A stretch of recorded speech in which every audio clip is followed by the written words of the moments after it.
এখন জুতের বাড়ি পিটার দরকার আছে না নাই?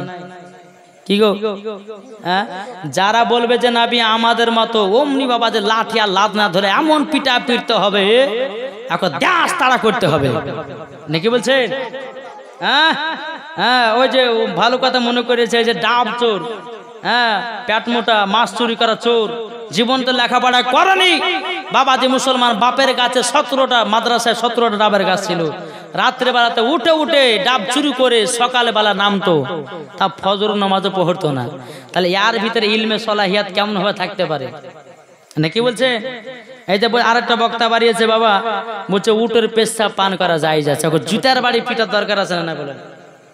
পবিত্র রমজান মাস যে গেল, তো রমজান মাসে একজন বক্তা ফতোয়া দিয়েছে বাংলাদেশের বাবা শয়তান ইবলিস শয়তান, সুন্নিরা নাম রেখেছে, বলছে আজানের 3 মিনিট আগে যদি কেউ ইফতার করতে 100 নাকি, আর আজানের সময়তে কেউ যদি ইফতার করতে 5 নাকি। ওকে জুতার বাড়ি পিটার দরকার আছে না নাই? আজানের 3 মিনিট আগে যদি ইফতার করে তো আর রোজা হবে? জি।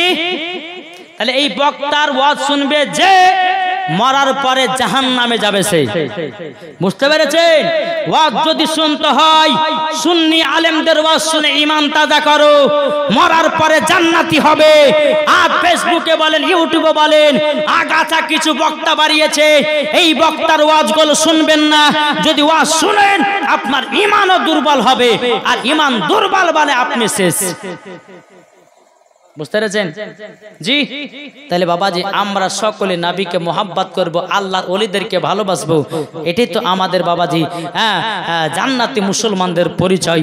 বেরাদার ইসলাম মুআদ্দাস সামানি কিরাম, আমার আল্লাহ পাক আল্লাহ তাআলা বলতেছে নবীকে চিনো, নবীকে ভালোবাসো, মরার পরে তুমি জান্নাতি হবে। জোরে বলেন।